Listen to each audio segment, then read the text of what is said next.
Hey everybody, this is Abby from Realistic Kitchen and Gardens. Today is Thursday, October 19th.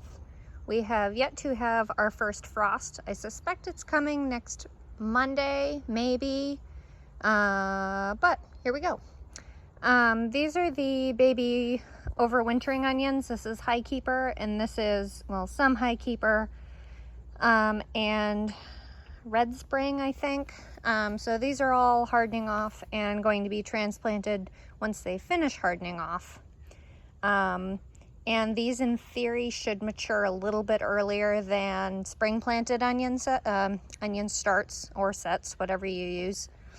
These were started from seed July 21st. So there you go.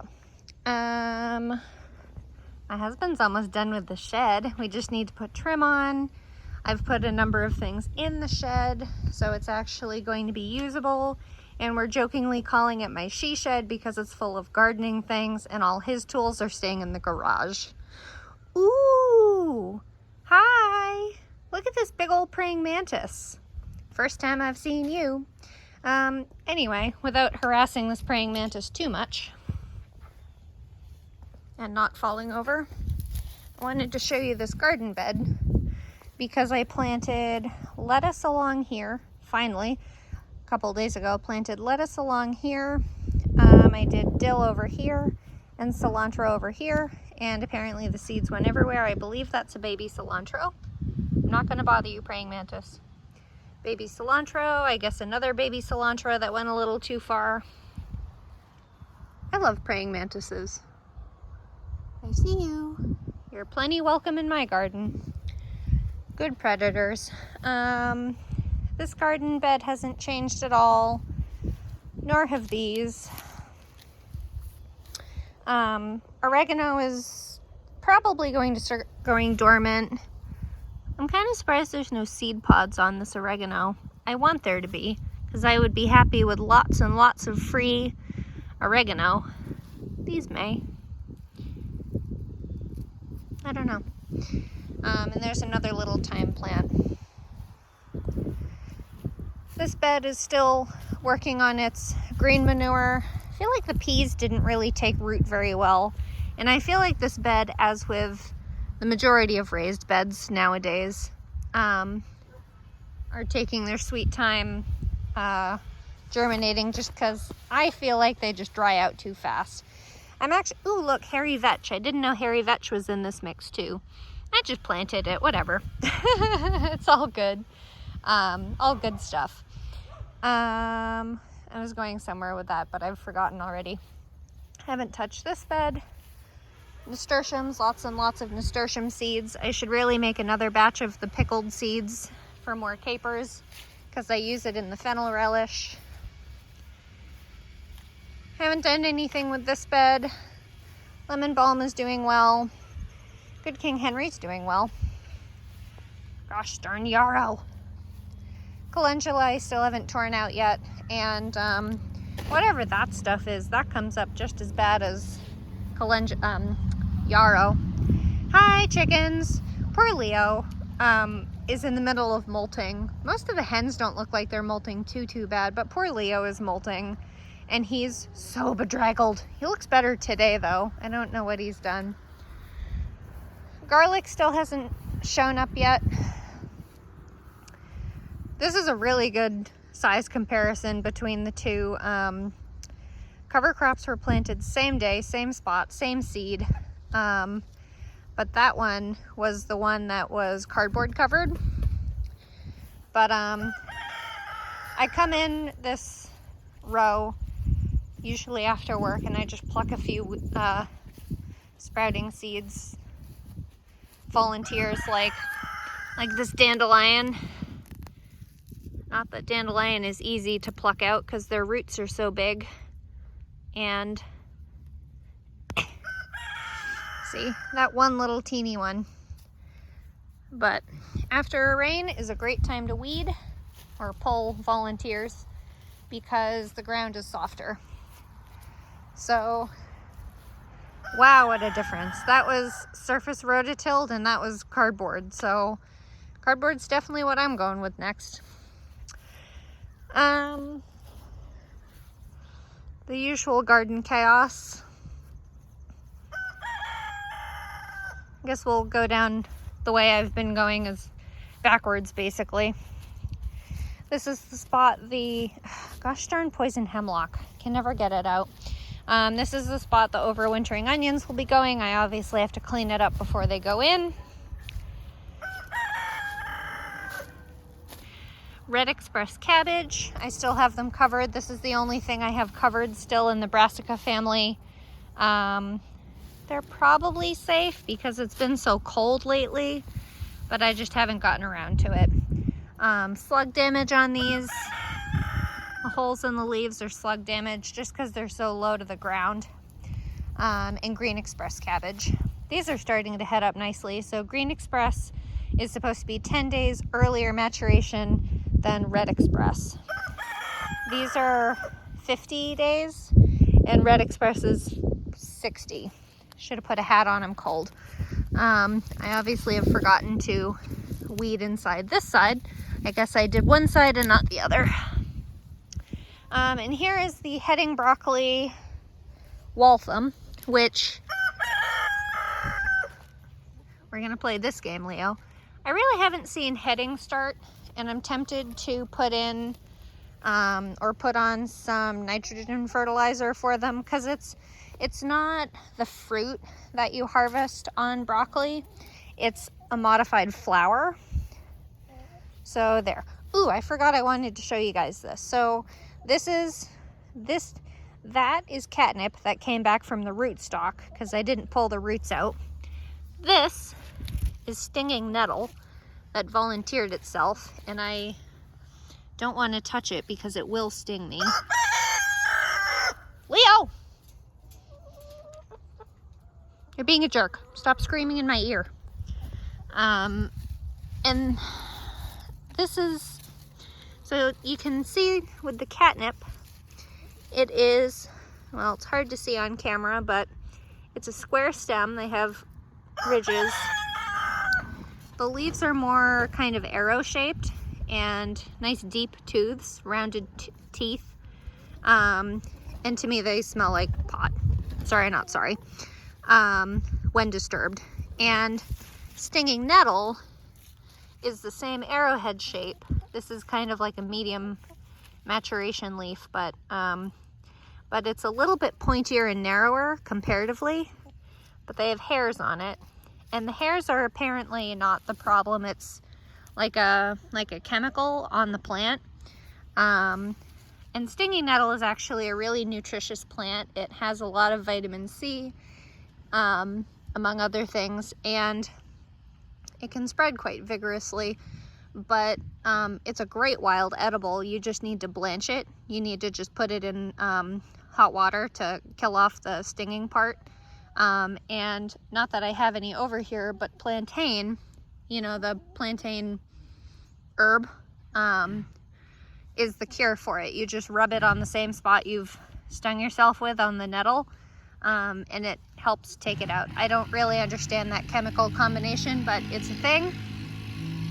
And meanwhile, this is a volunteer potato. So this would be Natasha, the short season gold potato. And what probably happened was I missed one or two little teeny, sorry, my husband's putting shelves in. I probably missed a couple teeny little seed-sized potatoes in the ground, and it's come back. So the greens will die off when it frosts, and I want to see if they'll come up by themselves in the spring. Meanwhile, this entire half of the garden from here all the way to the Brussels sprouts and the ridge are empty. So I've pulled all the carrots out. And I'm actually tempted to put up an electric fence I have back from when I was in Lodi, when we had our house in Lodi. And we had geese. That's why we got the fencing. And I'm tempted to see it, well, I forgot the peas. I have the peas there, but I wouldn't really care if I tore off the peas. But I'm tempted to do along here up to the edge of here, obviously not touching it because electric, and then just spreading it out into that patch and see if they can dig it all out and clean it up for me and fertilize the ground too. And they will love this chickweed. But anyway, I haven't made up my mind on that. Petunias are still going. I mean, these were direct seeded in, I just sprinkled seed in when I planted the green beans back in May, June. So they've been riotous ever since. The very end of the Veller purple pod bush beans, and these are the volunteer Oregon sugar snow peas that I showed a little harvest of yesterday. Swiss chard, bright lights variety. I have an orange and a pink. I tried getting multiple other colors, but man plans and God laughs is the old saying. And then kale, 3 Dino Kale Licino style, and then 2 Purple Moon. And this is a curly kale variety. And they're actually putting out, it's hard to tell on purple kale, but they're putting out a good amount of growth compared to this Licino kale. It's very easy to tell because they're very different colors. And then sprouting broccoli. This was planted, oh look, this was direct seeded in June and transplanted out. Oh, that's a shoot off a stalk. I saw this and I was confused. It's a side shoot. Transplanted out probably in late July, early August after the candy onions were pulled out, because there were candy onions in here, Walla Wallas. They're doing okay. I mean, they got a little beat up when I put the cage in, but you can start to see the side shoots that will produce the little heads. And they just produce florets. I go over this every time, but they just produce little florets. Not a big head like Waltham does. This is the Gold Star, whatever it's called. This was the transplant I got from Territorial Seeds. Actually, here's the tag. Golden Star.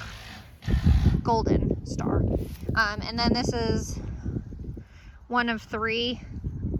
Orange Sun and Jupiter sweet bell peppers. And I haven't decided yet if I'm going to actually put in, or put up rather, netting in here, because I can't get this side to bend and attach over to those posts because of how sharply this was anchored originally when it was down that end. Not that I'm mad about it, but this side will move a lot in the wind in the winter. So I have to make up my mind on that. Also, this is the plant where the mantis egg sac is. So that'll overwinter and produce its babies in the spring. And I'm so happy that's there. Praying mantis are excellent for the garden. Here's the Genoese basil. I've actually taken 2 cuttings inside and trying to root them in dirt. We'll see if they take. They may not. Residual radishes. They're a little sharp on the stem, so I would pull them out, but I don't wanna. I mean, they've been hollowed out by God knows what, but they're still just having a grand old time. And then this is it, is the purple pod snow peas, which are very similar to the Oregon sugar snow peas, but these produce purple pods, as its name suggests. And I'm a little surprised the plants aren't more variegated or colored, but whatever. And look, my 1 parsnip is still carrying on. And then lastly is my Brussels sprouts. I decided to prune them because purchasing them from the farmer's market, I've seen them pruned like this, just to have a few leaves on top left to gather energy from the sun, but the rest of the stalk is trimmed. These very low ones naturally came off because of how close to the ground they were. But this is a sprout, and that's a sprout, and then in the rest of the armpits. So this is the variety that I actually looked at it. This one is up to 145 days. So I think their harvest is allegedly, according to my calculations from when I transplanted and all that, their harvest will be in December, but some of them are starting to look real big. I mean, they're looking good. And actually with Brussels sprouts, you don't have to harvest the whole stalk at once. If you have multiple plants, you can harvest just the, I mean, these are bolted, but you can harvest the very lower ones as they're a good size. And you can keep letting the plant grow, because these don't mature all at once. The bottom ones are always bigger and kind of bolted like this, and the smaller one, the top ones are usually smaller and a little tighter. So we'll see. I mean, this variety, unfortunately, this is Long Island, not improved Long Island, regular Long Island, the heirloom variety. This is from Mary's Heirloom Seeds, and the Red Redarling is a hybrid from Gurney Seeds. So Gurney, yeah, Gurney. So there is an improved variety of Long Island. I don't know anything about it, but next year I may try another variety called Sylvia.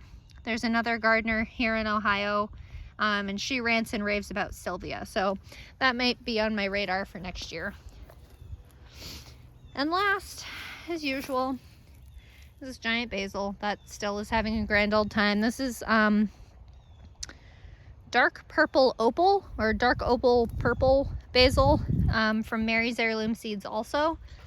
I probably won't grow this variety again. I have so many other basils to try next year. I'm trying cinnamon, I'm trying lemon, I'm trying, I think I finally found lime basil, and I have that really small leaf spicy bush basil, or minette, or the Italian name that I've already forgotten.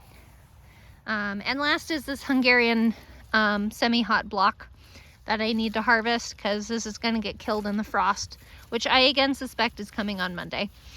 But I may very well pickle these like pepperoncini style, which is actually a variety. It's not a specific recipe. Kind of like Tabasco sauce is a specific breed of pepper. It's not a specific recipe per se. I have to laugh. I just want to show you one more thing before I let you go. In this wildflower patch over here, that's a disaster behind the compost. I have to laugh because these cosmos were all part of the wildflower mix, and they're just having a good time. And look at all the bees on them. I didn't think cosmos were native, but the bumblebees are enjoying them, and they really don't seem to care about the cold. There's so many buds on them to open still.